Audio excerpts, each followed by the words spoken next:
नमस्कार, मी उदय तिमांडे. जय महाराष्ट्र न्यूजमध्ये आपलं स्वागत आहे. कोरोनाच्या दुसऱ्या लाटेतून आता आपण हळूहळू सांभाळत आहे आणि ते सांभाळत असल्यामुळेच बहुतेक ही दिवाळी आपण आपल्या आप्तस्वकीयांसोबत साजरी करणार आहे. दुसऱ्या लाटेचा जर आपण विचार केला तर आपल्या डोळ्यासमोर ते भयानक चित्र उभं राहतं, ज्यावेळी टेस्ट करायसाठी सुद्धा इक्विपमेंट मिळत नव्हते. अनेकांना ऑक्सिजन मिळाला नाही तर अनेकांना बेड सुद्धा मिळाला नाही आणि ही परिस्थिती नागपूर नाही तर पूर्ण विदर्भात होती. मात्र ज्यावेळी नितीन गडकरी यांनी आपल्या हातात ही सगळी कमान धरली आणि त्यानंतर हळूहळू या सगळ्या गोष्टी नागपूरमध्ये उपलब्ध होत गेल्या. फक्त नागपूर नाही तर विदर्भ, महाराष्ट्र आणि महाराष्ट्राच्या बाहेर सुद्धा या गोष्टी ज्या आहेत त्या नितीन गडकरी यांनी पुरविल्या आणि परिस्थिती रुळावर येऊ लागली. आज आपल्यासोबत स्वतः नितीन गडकरी आहेत. नितीनजी, आपलं जय महाराष्ट्र न्यूजमध्ये स्वागत आहे. दुसरी लाट आता ओसरत आहे, त्यावेळी आपण जे काम केलं त्या कामाची पूर्ण जगाने दखल घेतली. अनेक मंत्री या देशात आहेत किंवा अनेक उद्योगपती आहेत, मात्र त्यांना हे कधी सुचलं नाही की अशा पद्धतीने या सगळ्या गोष्टी होऊ शकतात ज्याचा दिलासा सामान्य नागरिकांना मिळेल. काय प्रेरणा असते नितीनजी आपल्यालाही? ते बघा, तो बोर्ड लागलाय माझ्याकडे, माझ्यासमोर. मनसा सततम स्मरणीयम, वचसा सततम वदनीयम, लोकहितम मम करणीयम. मी हे मानतो की politics is the instrument of socio economic reform, आणि म्हणून सत्ताकरण करण्यापेक्षा समाजकारण केलं पाहिजे. आणि विशेषतः या संकटाच्या वेळी मीच नाही, डॉक्टरांनी, नर्सेसनी, सुरक्षा कर्मचाऱ्यांनी, पोलीस कर्मचाऱ्यांनी रात्रंदिवस काम केलं, मेडिकल पॅरामेडिकल लोकांनी. त्यात मी पण एक सामाजिक दायित्वाच्या भावनेतून काम केलं. आणि मला जेव्हा लोक मरायला लागली, दुःखी होती, तडफडून मेली, ते सगळं बघून मी खूपच डिस्टर्ब होतो. त्यामुळे या विषयावर मी काय केलं याची प्रसिद्धी पण करायची नाही, कोणाला सांगायचं पण नाही, पण आपलं कर्तव्य जेवढं करता येईल तेवढं करायचं या भावनेने मी केलं. आणि मला असं वाटतं की हे आमचं कर्तव्य आहे आणि हेच कर्तव्य प्रत्येक राजनीतिक जनप्रतिनिधीचं आहे. मी काही फार मोठं केलं नाही, मी आपल्या कर्तव्य करण्याचा प्रयत्न केला. आपण सगळं हा कर्तव्य करण्याचा प्रयत्न केला असला तरी हे सगळं अभूतपूर्व होतं. रेमडेसिवीर सारखे इंजेक्शन विदर्भात त्यातल्या वर्धेत बनेल अशी कधी कोणी अपेक्षा सुद्धा केली नव्हती. अनेक अडचणी होत्या त्या काळात. यावर मात कशा पद्धतीने आपण केली आणि हे सगळं कसं खेचून आणलं आपण? मला असं नेहमी वाटतं की समस्या किती मोठी नसो, किती कठीण असो, मी नेहमी म्हणतो एक वाक्य, if there is a will there is a way, and if there is no will there is only survey, discussion, seminar, committee, subcommittee आणि research group. Strong political will, इच्छाशक्ती की नाही हे हा प्रश्न आपण सोडवू, असा कसा सुटत नाही. त्यामुळे जे संकट निर्माण झाली ते सोडवण्याच्या मागे आम्ही लागलो. त्यातूनच रेमडेसिवीर बनलं, फंगस इंजेक्शन बनलं. म्हणजे फंगस सुरू व्हायच्या आधी आम्ही आमचे प्रयत्न सुरू केले होते. 15 दिवस आम्हाला चावल, जशी डॉक्टरने येणार आहे आता, लगेच अनेक लोकांचे डोळे गेले औषध नाही मिळाल्यामुळे, आणि लगेच ते औषधं उपलब्ध आणि आम्ही भारतात सगळीकडे औषधं पाठवू शकलो. मला असं वाटतं की ही परिस्थिती माणसाला शिकवते. आणि ज्यावेळी एक समस्या निर्माण होतात त्यावेळी आपण घाबरून न जाता पॉझिटिव्ह वृत्ती ठेवून त्या समस्यावर मात करण्याकरता आपण अग्रेसिव्हली सगळ्यांनी पुढे गेलं तर आपण सगळे मिळून या समस्यावर मात करू. आज कोविड जवळपास कमी झालेला, नाहीसा झालेला आहे. काळजी घेतलीच पाहिजे आपण सगळ्यांनी. पण येणाऱ्या काळात आपण कोविडच्या लढाईत विजयी होऊ. हम होंगे कामयाब या स्पिरिटने आपण सगळेजण मिळून काम करू आणि नक्कीच आपण यात विजयी होऊ. आज 100 कोटी लोकांनी वॅक्सिनेशन केलेलं आहे. मला आनंद आहे की आपल्या देशाने या बाबतीत एक वर्ल्ड रेकॉर्ड केला. त्याबद्दल आमच्या प्रधानमंत्र्यांचं मी अभिनंदन करतो. आणि अतिशय चांगलं काम या काळात सर्व सरकारी कर्मचारी, डॉक्टर, सुरक्षाकर्मी, मेडिकल, पॅरामेडिकल फोर्स, राज्य सरकार सगळ्यांनीच पोटतिडकीने काम केलं. हेच आपल्या समाजाचं सगळ्यात मोठं वैशिष्ट्य आहे. नितीनजी, हे समाजाचं वैशिष्ट्य आहे, आपण याची क्रेडिट सुद्धा घेणार नाही हे मी जाणतो. पण या सगळ्या परिस्थितीला सामोर जात असताना आपल्याकडे सुरुवातीला काहीच नाही अशी स्थिती होती आणि आज आपण याच्यातून स्वयंपूर्ण बनतो अशी स्थिती आहे. मात्र या कोरोनाने अनेक गोष्टी आपल्याला शिकवलेल्या आहेत. सगळ्यात प्रामुख्याने महत्त्वाचं म्हणजे जो सामान्य नागरिक आहे त्याला कमी दरात किंवा निशुल्क मोफत आरोग्य व्यवस्था मिळायला पाहिजे, आता अशी एक गरज निर्माण झालेली आहे. या दृष्टीने आपण इथून पुढे काही उपाययोजना हातात घेणार आहात का? मी आता प्रयत्न करतोय की आपल्या नागपूरला, मला यावेळी खूप वाईट वाटलं की हार्ट ट्रान्सप्लांट, लंग्स ट्रान्सप्लांट करता आल्या नाही, ते लोक मेलीत. त्यामुळे किडनी ट्रान्सप्लांट, डोळे कुठलाही अवयव ट्रान्सप्लांट करणारं अत्याधुनिक हॉस्पिटल नागपुरात व्हावं, ते चॅरिटेबल राहावं, ते कमीत कमी पैशात गरिबाला सेवा मिळावी. कोणीही गरीब औषधाविना वा उपचाराविना मेला नाही पाहिजे. त्यामुळे मी आता काल ताजबागचा ट्रस्ट आहे, त्यांच्याजवळ 86 एकर जागा आहे. मी त्यांना म्हटलं तुम्ही मोठं हॉस्पिटल लागा 400 बेडचं, मी तुम्हाला जे काही मदत करता येईल ती करतो. आज कोराडीच्या तिथे आपण मोठा ट्रस्ट आहे, तिथे बावनकुळे साहेब त्याचे अध्यक्ष आहेत.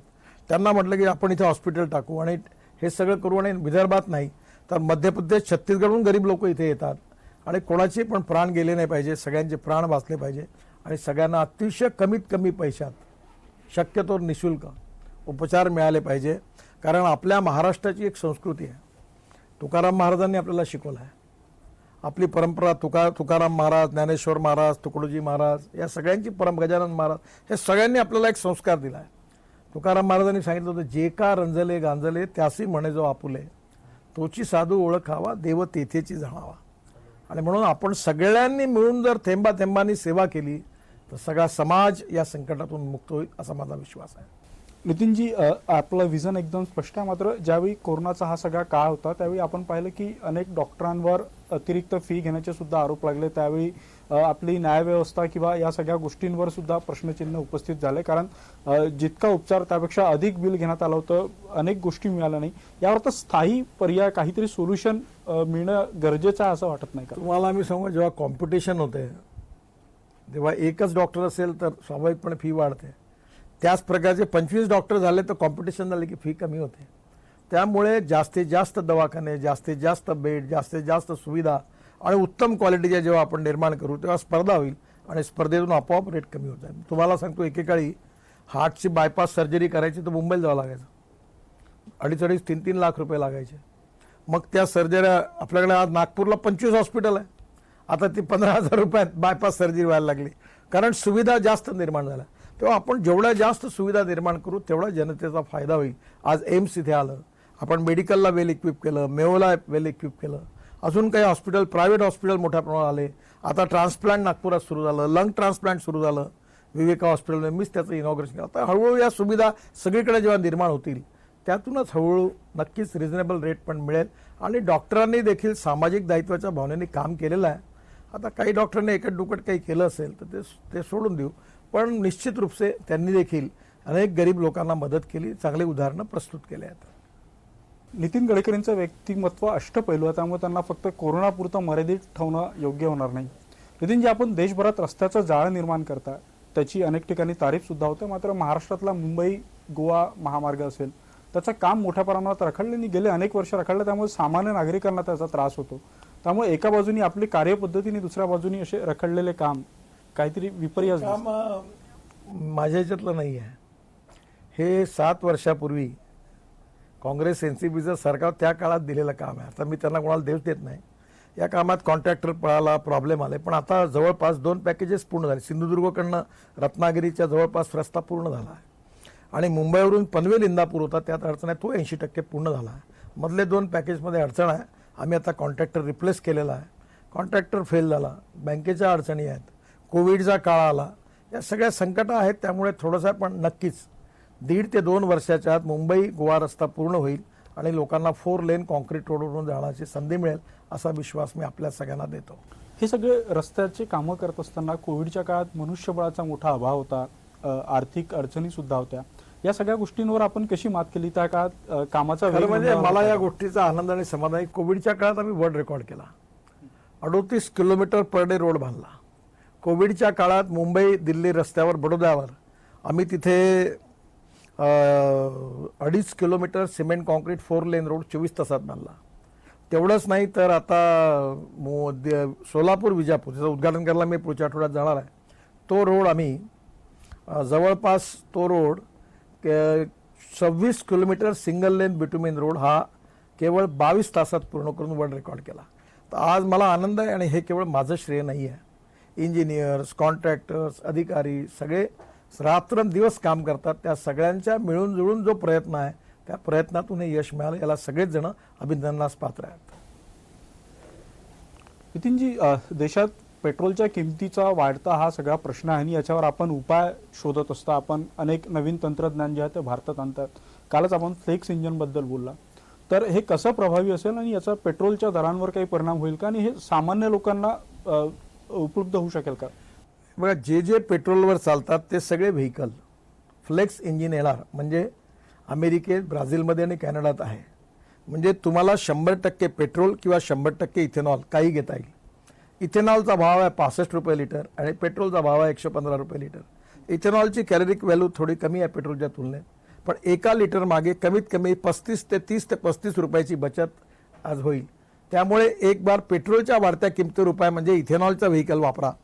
आता इलेक्ट्रिकचं तर एवढं आहे की तुम्ही जर 10,000 रुपये पेट्रोलवर खर्च करत असाल तर 1,000 रुपये इलेक्ट्रिकवर खर्च होतात. त्यामुळे तुम्ही आता electric bike, electric scooter, electric auto rickshaw, आता इलेक्ट्रिक ट्रकही येतो आहे.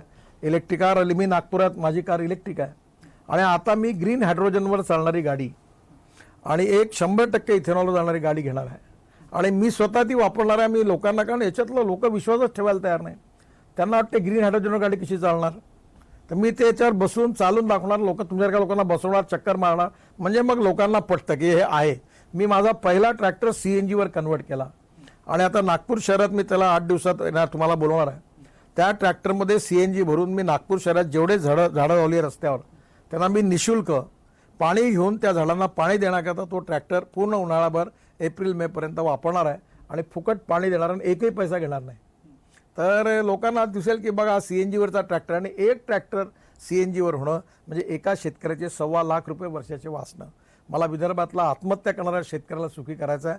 सगळे ट्रॅक्टर हे CNG वर कन्वर्ट झाले तर त्याचा वर्षाला 1.25 लाख रुपये फायदा होईल आणि तो व्हावा ही माझी इच्छा आहे. नितीनजी, 5 वर्ष आधी जेव्हा मी याच विषयावर इथेनॉलवर आपला इंटरव्ह्यू घेतला होता त्यावेळी साधारण लोकांचा विश्वास या सगळ्या गोष्टींवर बसत नव्हता. काल आपण पेट्रोल आणि डिझेलचे पंप नको असं एक वक्तव्य केलं.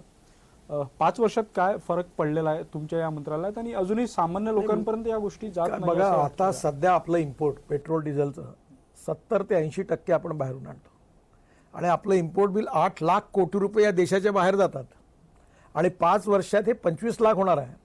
मग आपल्या देशाच्या इकॉनॉमीमध्ये 25 लाख रुपये बाहेर गेले तर आपली आर्थिक स्थिती कशी होईल? आणि म्हणून import substitute, cost effective, pollution free आणि इंडिजिनियस हे धोरण आपलं आहे. आणि आता त्याच्यामुळे आपण जर इथेनॉलची इकॉनॉमी 2 लाखाची केली तर 2 लाखाचं पेट्रोल इम्पोर्ट कमी होईल. इलेक्ट्रिकवर गाड्या, ट्रक कन्वर्ट केल्या तर त्यातून डिझेल पेट्रोलचा वापर कमी होईल. आणि एक दिवस असा येईल की सगळे लोक electric bike, electric scooter, ethanol, methanol, biodiesel, bio CNG, LNG आणि ग्रीन हायड्रोजन वापरतील. आणि आज आपण काही नाही, आपल्याकडे 86% लिथियम आयन बॅटरी भारतात बनते. आता sodium ion, zinc ion, aluminium ion याच्यावरही आम्ही संशोधन करतो आहे बॅटरी केमिस्ट्रीवर. आणि त्यामुळे येणाऱ्या काळात टेक्नॉलॉजीचा उपयोग करून डिझेल पेट्रोलला आपण इम्पोर्ट करायची वेळच देशावर येऊ नये या भावनेतून मी म्हटलं की माझं स्वप्न आहे की डिझेल पेट्रोल आपल्या देशात नाही आहे तर आपल्या देशाचं इम्पोर्ट ज्या दिवशी बंद होईल हे पंप, तो देश किती सुखी, समृद्ध, संपन्न होईल आणि प्रदूषण किती कमी होईल आणि भारतीय तरुणांना किती नोकऱ्या मिळतील. हे 25 लाख कोटी जर भारतीय अर्थव्यवस्थेत गेले तर किती शेतकऱ्यांचा फायदा होईल, किती तरुणांना रोजगार मिळेल, प्रदूषण किती कमी होईल, त्याचाच विचार तुम्ही करा. तेच मी बोललो. एक मराठी नेता या नात्याने महाराष्ट्रासाठी इथून पुढे आपलं काय विजन असेल? कारण या कोरोनामुळे आता आर्थिक परिस्थिती सगळ्यांचीच जवळपास डामाडोल झालेली आहे. रोजगाराचा एक मोठा प्रश्न समोर आहे. यावर इथून पुढे काय विजन असेल आपलं? बघा, मी काही महाराष्ट्राचे सगळे प्रश्न सोडण्याची माझी ताकद नाही आहे, पण मी नागपूरचा संसद म्हणून ठरवलं आणि तुम्ही आता ती आकडेवारी गोळा करा. मी ठरवलं की मी नागपूरमध्ये, मिहानमध्ये 1 लाख लोकांना कमीत कमी नोकऱ्या, रोजगार मिळाला पाहिजे. आज 56,000 लोकांची मी तुम्हाला लिस्ट देतो, इंडस्ट्रीची नाव आणि लिस्ट. आणि पुढच्या 3 वर्षात मी 1 लाखाचा आकडा पार करण्याचा प्रयत्न करतो आहे. मला विश्वास आहे की या 2024च्या पहिले 1 लाख लोक मिहानमध्ये लागतील. काल मी घोषणा केली की 50,000 लोक वर्धेत 5 वर्षात आपण एवढा रोजगार निर्माण करू. आता नोकरी मागणारा नाही, नोकरी देणारा तरुण विदर्भात तयार झाला पाहिजे. एंटरप्रिनरशिप वाढली पाहिजे. आणि एंटरप्रिनरशिप म्हणजे नाही तर जो येतो तो म्हणतो मला नोकरी द्या. आता मुलांनी ठरवलं मी नोकरी मागणार नाही, मी नोकरी देणारा होईल. आणि मग खूप पोटेन्शियल आहे. आणि मी स्वतः एंटरप्रिनर असल्यामुळे मी अनेक लोकांना आयडिया देतो, हे करा, ते करा. कोणी विश्वास नाही ठेवत तर मी अनेक वेळा, तर काही वेळा लोक म्हणतात की मी बिझनेस करतो. मी बिझनेस नाही करत. मला करायचं असतं तर मी कॉन्ट्रॅक्टर बनलो असतो, ज्यातला एक्सपर्टाईज माझ्याकडे आहे. मी हे प्रयोग करतो तो लोकांचा आत्मविश्वास वाढावा. आता संत्रा निर्यात झाला पाहिजे, नाहीच होत म्हणायचं. मग मी म्हटलं मी प्रयत्न करतो. मी नोगा कंपनीचे प्रॉडक्ट एक्सपोर्ट करायला कोण नाही केलं तर मी प्रयत्न केले. आता संत्रा माझं स्वप्न आहे की 5,000 कंटेनर संत्रा इकडे जगात आपल्या देशात इथला नागपूरचा गेला पाहिजे. तो गेला तर संत्रा उत्पादक शेतकऱ्याला किंमत मिळणार आहे. त्याच्यामुळे आपल्याला एक व्हिजन ठेवून ॲग्रिकल्चर, इंडस्ट्री, ट्रान्सपोर्ट, लॉजिस्टिक या सगळ्या क्षेत्रात काम केलं पाहिजे. आपण ब्रॉडगेज मेट्रो आणतो आहे आणि म्हणून यातून शेवटी रोजगार निर्माण होणार आहे आणि रोजगारातून गरिबी दूर होणार आहे. मी नेहमी सांगतो की गरीब गरीब असतो, गरिबाला जात, पंथ, धर्म, भाषा नसते. गॅसचं सिलेंडर ज्या भावात हिंदूला मिळतं त्याच भावात मुसलमानाला मिळतं. त्यामुळे या देशातली गरिबी, भूकमरी, बेरोजगारी दूर करून, गाव गरीब मजदूर शेतकऱ्याचं कल्याण करून आपल्याला देशात रोजगार निर्माण केला पाहिजे. आणि रोजगार आणि नोकरी यात फरक आहे. त्यामुळे याला नोकरीशी नका जोडू. नोकऱ्या कमी आहेत, रोजगार निर्माण केला आपण. जसं आपल्या इथे HCL कंपनी आली, त्यांनी आतापर्यंत 6-7 हजार लोकांना काम दिलं आणि आता ते 4 हजार नवीन लोकांना. इन्फोसिस आहे, ते 40,000 लोकांना रोजगार देणार आहे. आपल्याकडे राफेल आहे, जे राफेल जेट आणि फाल्कन जेट आपल्या इथे बनायला 22 पर्यंत बनवणार आहे. आपल्याकडे एअरबस आणि बोईंगला पार्ट देणारी टाल कंपनी आहे. अनेक उद्योग आले आपल्याकडे. आणि या सगळ्यातून नागपूरचा तर इंटरनॅशनल एअरपोर्ट होईल आणि सगळे आजूबाजूच्या राज्यातले लोक नागपूरला विमानाने उतरतील आणि इथून जगात जातील. हे आपलं स्वप्न आहे. आणि नक्की झालं की हॉटेल्स रेस्टॉरंट चालतील, टॅक्सीवाल्याला बिझनेस मिळेल आणि त्यातून नागपुरात रोजगार निर्माण होईल. शेवटी रोजगार हा मल्टिप्लाय झाला पाहिजे, इकॉनॉमी वाढली पाहिजे आणि विकासाचा दर वाढला पाहिजे. आणि शेतकरी असेल, तरुण युवक असेल, या सगळ्यांचं यात कल्याण झालं पाहिजे. हीच भावना या सगळ्याच्या मागे आहे. नितीनजी, जेव्हा आपल्याशी बोललो तेव्हा एक नवीन प्रेरणा मिळाली. हीच प्रेरणा जी आहे ती आज आमच्या जय महाराष्ट्राच्या प्रेक्षकांना मिळेल. दिवाळीच्या आपल्याला शुभेच्छा देतो आणि आपण आम्हाला वेळ दिला यासाठी आपलं मनपूर्वक धन्यवाद.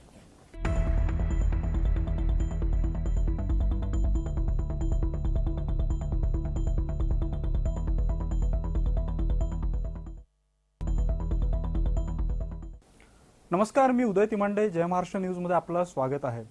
कोरोनाच्या दुसऱ्या लाटेतून आता आपण हळूहळू सांभाळत आहे आणि ते सांभाळत असल्यामुळेच बहुतेक ही दिवाळी आपण आपल्या आप्तस्वकीयांसोबत साजरी करणार आहे. दुसऱ्या लाटेचा जर आपण विचार केला तर आपल्या डोळ्यासमोर ते भयानक चित्र उभं राहतं, ज्यावेळी टेस्ट करायसाठी सुद्धा इक्विपमेंट मिळत नव्हते. अनेकांना ऑक्सिजन मिळालं नाही तर अनेकांना बेड सुद्धा मिळालं नाही. ही परिस्थिती नागपूर नाही तर पूर्ण विदर्भात होती. मात्र ज्यावेळी नितीन गडकरी यांनी आपल्या हातात ही सगळी कमान धरली आणि त्यानंतर हळूहळू या सगळ्या गोष्टी नागपूरमध्ये उपलब्ध होत गेल्या. फक्त नागपूर नाही तर विदर्भ, महाराष्ट्र आणि महाराष्ट्राच्या बाहेर सुद्धा या गोष्टी ज्या आहेत त्या नितीन गडकरी यांनी पुरविल्या आणि परिस्थिती रुळावर येऊ लागली. आज आपल्यासोबत स्वतः नितीन गडकरी आहेत. नितीनजी, आपलं जय महाराष्ट्र न्यूजमध्ये स्वागत आहे. दुसरी लाट आता ओसरत आहे. त्यावेळी आपण जे काम केलं त्या कामाची पूर्ण जगाने दखल घेतली. अनेक मंत्री या देशात आहेत किंवा अनेक उद्योगपती आहेत. मात्र त्यांना हे कधी सुचलं नाही की अशा पद्धतीने या सगळ्या गोष्टी होऊ शकतात, ज्याचा दिलासा सामान्य नागरिकांना मिळेल. काय प्रेरणा असते नितीनजी आपल्यालाही? ते बघा, तो बोर्ड लागलाय माझ्याकडे, माझ्यासमोर. मनसा सततम स्मरणीयम, वचसा सततम वदनीयम, लोकहितम मम करणीयम. मी हे मानतो की politics is the instrument of socio economic reform. आणि म्हणून सत्ताकरण करण्यापेक्षा समाजकारण केलं पाहिजे. आणि विशेषतः या संकटाच्या वेळी मीच नाही, डॉक्टरांनी, नर्सेसनी, सुरक्षा कर्मचाऱ्यांनी, पोलीस कर्मचाऱ्यांनी रात्रंदिवस काम केलं, मेडिकल पॅरामेडिकल लोकांनी. त्यात मी पण एक सामाजिक दायित्वाच्या भावनेतून काम केलं. आणि मला जेव्हा लोक मरायला लागली, दुःखी होती, तडफडून मेली, ते सगळं बघून मी खूपच डिस्टर्ब होतो. त्यामुळे या विषयावर मी काय केलं याची प्रसिद्धी पण करायची नाही, कोणाला सांगायचं पण नाही, पण आपलं कर्तव्य जेवढं करता येईल तेवढं करायचं या भावनेने मी केलं. आणि मला असं वाटतं की हे आमचं कर्तव्य आहे आणि हेच कर्तव्य प्रत्येक राजनीतिक जनप्रतिनिधीचं आहे. मी काही फार मोठं केलं नाही, मी आपल्या कर्तव्य करण्याचा प्रयत्न केला.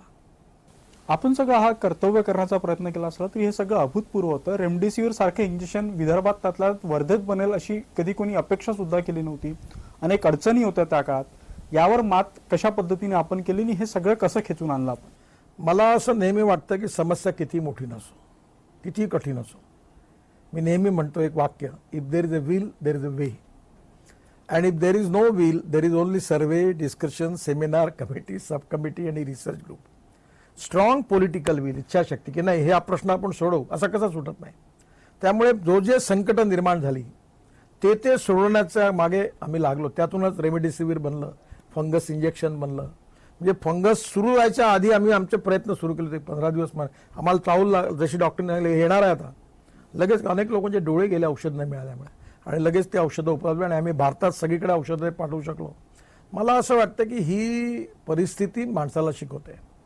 आणि ज्यावेळी एक समस्या निर्माण होतात त्यावेळी आपण घाबरून न जाता पॉझिटिव्ह वृत्ती ठेवून त्या समस्यावर मात करण्याकरता आपण अग्रेसिव्हली सगळ्यांनी पुढे गेलं तर आपण सगळे मिळून या समस्यावर मात करू.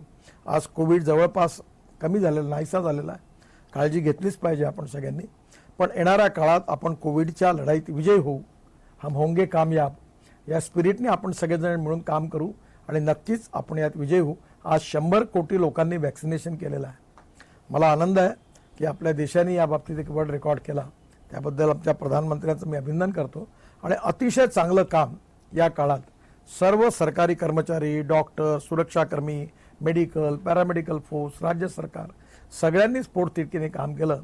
हेच आपल्या समाजाचं सगळ्यात मोठं वैशिष्ट्य आहे.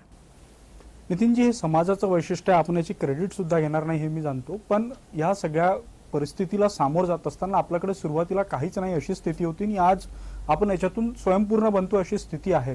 मात्र या कोरोनाने अनेक गोष्टी आपल्याला शिकवलेल्या आहेत. सगळ्यात प्रामुख्याने महत्त्वाचं म्हणजे जो सामान्य नागरिक आहे त्याला कमी दरात किंवा निशुल्क मोफत आरोग्य व्यवस्था मिळायला पाहिजे, आता अशी एक गरज निर्माण झालेली आहे. या दृष्टीने आपण इथून पुढे काही उपाययोजना हातात घेणार आहात का? मी आता प्रयत्न करतोय की आपल्या नागपूरला, मला यावेळी खूप वाईट वाटलं की हार्ट ट्रान्सप्लांट, लंग्स ट्रान्सप्लांट करता आल्या नाही, ते लोक मेलीत. त्यामुळे किडनी ट्रान्सप्लांट, डोळे कुठलाही अवयव ट्रान्सप्लांट करणारं अत्याधुनिक हॉस्पिटल नागपुरात व्हावं, ते चॅरिटेबल राहावं, ते कमीत कमी पैशात गरिबाला सेवा मिळेल. कोणीही गरीब औषधाविना वा उपचाराविना मेला नाही पाहिजे. त्यामुळे मी आता काल ताजबागचा ट्रस्ट आहे, त्यांच्याजवळ 86 एकर जागा आहे. मी त्यांना म्हटलं तुम्ही मोठं हॉस्पिटल लागा 400 बेडचं, मी तुम्हाला जे काही मदत करता येईल ती करतो. आज कोराडीच्या तिथे आपण मोठा ट्रस्ट आहे, तिथे बावनकुळे साहेब त्याचे अध्यक्ष आहेत. त्यांना म्हटलं की आपण इथे हॉस्पिटल टाकू आणि हे सगळं करू. आणि विदर्भात नाही तर मध्य प्रदेश, छत्तीसगडहून गरीब लोक इथे येतात आणि कोणाचे पण प्राण गेले नाही पाहिजे, सगळ्यांचे प्राण वाचले पाहिजे आणि सगळ्यांना अतिशय कमीत कमी पैशात, शक्यतो निशुल्क उपचार मिळाले पाहिजे. कारण आपल्या महाराष्ट्राची एक संस्कृती आहे, तुकाराम महाराजांनी आपल्याला शिकवलं आहे. आपली परंपरा तुकाराम महाराज, ज्ञानेश्वर महाराज, तुकडोजी महाराज, या सगळ्यांची गजानन महाराज, हे सगळ्यांनी आपल्याला एक संस्कार दिला आहे. तुकाराम महाराजांनी सांगितलं होतं, जे का रंजले गांजले त्यासी म्हणे जो आपुले, तोची साधू ओळखावा देव तेथेची जाणावा. आणि म्हणून आपण सगळ्यांनी मिळून जर थेंबा थेंबांनी सेवा केली तर सगळा समाज या संकटातून मुक्त होईल असा माझा विश्वास आहे. नितीनजी, आपलं विजन एकदम स्पष्ट आहे. मात्र ज्यावेळी कोरोनाचा हा सगळा काळ होता त्यावेळी आपण पाहिलं की अनेक डॉक्टरांवर अतिरिक्त फी घेण्याचे सुद्धा आरोप लागले. त्यावेळी आपली न्यायव्यवस्था किंवा या सगळ्या गोष्टींवर सुद्धा प्रश्नचिन्ह उपस्थित झाले. कारण जितका उपचार त्यापेक्षा अधिक बिल घेण्यात आलं होतं, अनेक गोष्टी मिळाल्या नाही. यावर तर स्थायी पर्याय, काहीतरी सोल्युशन मिळणं गरजेचं आहे असं वाटत नाही का? तुम्हाला मी सांगू, जेव्हा कॉम्पिटिशन होते तेव्हा एकच डॉक्टर असेल तर स्वाभाविकपणे फी वाढते. त्याच प्रकारचे 25 डॉक्टर झाले तर कॉम्पिटिशन झाले की फी कमी होते. त्यामुळे जास्तीत जास्त दवाखाने, जास्तीत जास्त बेड, जास्तीत जास्त सुविधा आणि उत्तम क्वालिटीच्या जेव्हा आपण निर्माण करू तेव्हा स्पर्धा होईल आणि स्पर्धेतून आपोआप रेट कमी होत आहे. तुम्हाला सांगतो, एकेकाळी हार्टची बायपास सर्जरी करायची तर मुंबईला जावं लागायचं, 2.5 3 लाख रुपये लागायचे. मग त्या सर्जऱ्या आपल्याकडे आज नागपूरला 25 हॉस्पिटल आहे, आता ती 15,000 रुपयात बायपास सर्जरी व्हायला लागली, कारण सुविधा जास्त निर्माण झाल्या. तेव्हा आपण जेवढ्या जास्त सुविधा निर्माण करू तेवढा जनतेचा फायदा होईल. आज एम्स इथे आलं, आपण मेडिकलला वेल इक्विप केलं, मेओला वेल इक्विप केलं, अजून काही हॉस्पिटल, प्रायव्हेट हॉस्पिटल मोठ्या प्रमाणात आले. आता ट्रान्सप्लांट नागपुरात सुरू झालं, लंग ट्रान्सप्लांट सुरू झालं विवेका हॉस्पिटलमध्ये, मीच त्याचं इनॉग्रेशन केलं. आता हळूहळू या सुविधा सगळीकडे जेव्हा निर्माण होतील त्यातूनच हळूहळू नक्कीच रिझनेबल रेट पण मिळेल. आणि डॉक्टरांनी देखील सामाजिक दायित्वाच्या भावनेने काम केलेलं आहे. आता काही डॉक्टरांनी एकट दुकट काही केलं असेल तर ते सोडून देऊ, पण निश्चित रूप से त्यांनी देखील अनेक गरीब लोकांना मदत केली, चांगले उदाहरणं प्रस्तुत केले आहेत. नितीन गडकरींचं व्यक्तिमत्व अष्टपैलू आहे, त्यामुळे त्यांना फक्त कोरोनापुरतं मर्यादित ठेवणं योग्य होणार नाही. नितीन, जे आपण देशभरात रस्त्याचं जाळं निर्माण करता त्याची अनेक ठिकाणी तारीफ सुद्धा होते. मात्र महाराष्ट्रातला मुंबई गोवा महामार्ग असेल त्याचं काम मोठ्या प्रमाणात रखडले, गेले अनेक वर्ष रखडले. त्यामुळे सामान्य नागरिकांना त्याचा त्रास होतो. त्यामुळे एका बाजूनी आपली कार्यपद्धतीने, दुसऱ्या बाजूनी असे रखडलेले काम, काहीतरी विपर्यास काम माझ्या ह्याच्यातलं नाही आहे. हे 7 वर्षापूर्वी काँग्रेस एनसीपीचं सरकार त्या काळात दिलेलं काम आहे. आता मी त्यांना कोणाला देव देत नाही. या कामात कॉन्ट्रॅक्टर पळाला, प्रॉब्लेम आले, पण आता जवळपास 2 पॅकेजेस पूर्ण झाले. सिंधुदुर्गकडनं रत्नागिरीच्या जवळपास रस्ता पूर्ण झाला आहे आणि मुंबईवरून पनवेल इंदापूर होता त्यात अडचण आहे, तो 80% पूर्ण झाला आहे. मधले 2 पॅकेजमध्ये अडचण आहे. आम्ही आता कॉन्ट्रॅक्टर रिप्लेस केलेला आहे. कॉन्ट्रॅक्टर फेल झाला, बँकेच्या अडचणी आहेत, कोविडचा काळ आला, या सगळ्या संकट आहेत. त्यामुळे थोडंसं पण नक्कीच 1.5 ते 2 वर्षाच्या आत मुंबई गोवा रस्ता पूर्ण होईल आणि लोकांना 4 लेन कॉन्क्रीट रोडवरून जाण्याची संधी मिळेल असा विश्वास मी आपल्या सगळ्यांना देतो. हे सगळे रस्त्याचे कामं करत असताना कोविडच्या काळात मनुष्यबळाचा मोठा अभाव होता, आर्थिक अडचणी सुद्धा होत्या. या सगळ्या गोष्टींवर आपण कशी मात केली? त्या काळात कामाचा खरं वेग म्हणजे मंदावला मला या होता. गोष्टीचा आनंद आणि समाधान आहे. कोविडच्या काळात आम्ही वर्ल्ड रेकॉर्ड केला. 38 किलोमीटर पर डे रोड बांधला. कोविडच्या काळात मुंबई दिल्ली रस्त्यावर बडोद्यावर आम्ही तिथे 2.5 kilometre cement concrete 4 lane road 24 तासात बांधला. तेवढंच नाही तर आता सोलापूर विजापूर त्याचं उद्घाटन करायला मी पुढच्या आठवड्यात जाणार आहे. तो रोड आम्ही जवळपास तो road 26 kilometre single lane bitumen road हा केवळ 22 तासात पूर्ण करून वर्ल्ड रेकॉर्ड केला. तर आज मला आनंद आहे आणि हे केवळ माझं श्रेय नाही आहे. इंजिनियर्स, कॉन्ट्रॅक्टर्स, अधिकारी सगळे रात्रंदिवस काम करतात. त्या सगळ्यांच्या मिळून जुळून जो प्रयत्न आहे त्या प्रयत्नातून हे यश मिळालं. याला सगळेच जण अभिनंदनास पात्र आहेत. नितीनजी, देशात पेट्रोलच्या किमतीचा वाढता हा सगळा प्रश्न आहे आणि याच्यावर आपण उपाय शोधत असता. आपण अनेक नवीन तंत्रज्ञान जे आहे ते भारतात आणतात. कालच आपण फ्लेक्स इंजिन बद्दल बोलला. तर हे कसं प्रभावी असेल आणि याचा पेट्रोलच्या दरांवर काही परिणाम होईल का आणि हे सामान्य लोकांना उपलब्ध होऊ शकेल का? बघा, जे जे पेट्रोलवर चालतात ते सगळे व्हेकल फ्लेक्स इंजिन येणार. म्हणजे अमेरिकेत, ब्राझीलमध्ये आणि कॅनडात आहे. म्हणजे तुम्हाला 100% पेट्रोल किंवा 100% इथेनॉल काही घेता येईल. इथेनॉलचा भाव आहे 65 रुपये लिटर आणि पेट्रोलचा भाव आहे 115 रुपये लिटर. इथेनॉलची कॅलरिक व्हॅल्यू थोडी कमी आहे पेट्रोलच्या तुलनेत, पण एका लिटर मागे कमीत कमी 30 ते 35 रुपयाची बचत आज होईल. त्यामुळे एक बार पेट्रोलच्या वाढत्या किमती रुपये म्हणजे इथेनॉलचा व्हेकल वापरा. आता इलेक्ट्रिकचं तर एवढं आहे की तुम्ही जर 10,000 रुपये पेट्रोलवर खर्च करत असाल तर 1,000 रुपये इलेक्ट्रिकवर खर्च होतात. त्यामुळे तुम्ही आता electric bike, electric scooter, electric auto rickshaw, आता इलेक्ट्रिक ट्रकही येतो आहे. इलेक्ट्रिक कार आली. मी नागपुरात माझी कार इलेक्ट्रिक आहे आणि आता मी ग्रीन हायड्रोजनवर चालणारी गाडी आणि एक 100% इथेनॉलवर जाणारी गाडी घेणार आहे आणि मी स्वतः ती वापरणार आहे. मी लोकांना, कारण याच्यातलं लोक विश्वासच ठेवायला तयार नाही. त्यांना वाटते ग्रीन हायड्रोजनवर गाडी कशी चालणार, तर मी त्याच्यावर बसून चालून दाखवणार. लोक तुमच्यासारख्या लोकांना बसवणार, चक्कर मारणार, म्हणजे मग लोकांना पटतं की हे आहे. मी माझा पहिला ट्रॅक्टर CNG वर कन्वर्ट केला आणि आता नागपूर शहरात मी त्याला 8 दिवसात तुम्हाला बोलवणार आहे. त्या ट्रॅक्टरमध्ये CNG भरून मी नागपूर शहरात जेवढे झाडं लावली रस्त्यावर त्यांना मी निशुल्क पाणी घेऊन त्या झाडांना पाणी देण्याकरता तो ट्रॅक्टर पूर्ण उन्हाळाभर एप्रिल-मे पर्यंत वापरणार आहे आणि फुकट पाणी देणार आणि एकही पैसा घेणार नाही. तर लोकांना दिसेल की बघा CNG वरचा ट्रॅक्टर आणि एक ट्रॅक्टर CNG वर होणं म्हणजे एका शेतकऱ्याचे 1.25 लाख रुपये वर्षाचे वाचणं. मला विदर्भातला आत्महत्या करणाऱ्या शेतकऱ्याला सुखी करायचं आहे. सगळे ट्रॅक्टर हे CNG वर कन्वर्ट झाले तर त्याचा वर्षाला 1.25 लाख रुपये फायदा होईल आणि तो व्हावा ही माझी इच्छा आहे. नितीनजी, 5 वर्ष आधी जेव्हा मी याच विषयावर इथेनॉलवर आपला इंटरव्ह्यू घेतला होता त्यावेळी साधारण लोकांचा विश्वास या सगळ्या गोष्टींवर बसत नव्हता. काल आपण पेट्रोल आणि डिझेलचे पंप नको असं एक वक्तव्य केलं. 5 वर्षात काय फरक पडलेला आहे तुमच्या या मंत्रालयात आणि अजूनही सामान्य लोकांपर्यंत या गोष्टी जात नाही? बघा, आता सध्या आपलं इम्पोर्ट पेट्रोल डिझेलचं 70 ते 80% आपण बाहेरून आणतो आणि आपलं इम्पोर्ट बिल 8 लाख कोटी रुपये या देशाच्या बाहेर जातात आणि 5 वर्षात हे 25 लाख होणार आहे.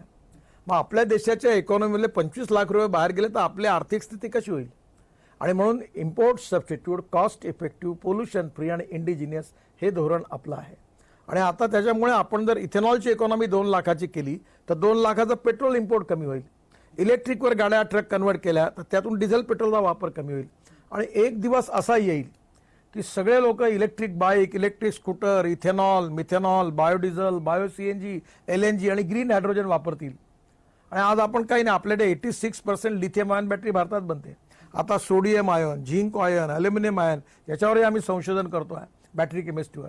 आणि त्यामुळे येणाऱ्या काळात टेक्नॉलॉजीचा उपयोग करून डिझेल पेट्रोलला आपण इम्पोर्ट करायची वेळच देशावर येऊ नये या भावनेतून मी म्हटलं की माझं स्वप्न आहे की डिझेल पेट्रोल आपल्या देशात नाही आहे तर आपल्या देशाचं इम्पोर्ट ज्या दिवशी बंद होईल हे पंप, तो देश किती सुखी, समृद्ध, संपन्न होईल आणि प्रदूषण किती कमी होईल आणि भारतीय तरुणांना किती नोकऱ्या मिळतील.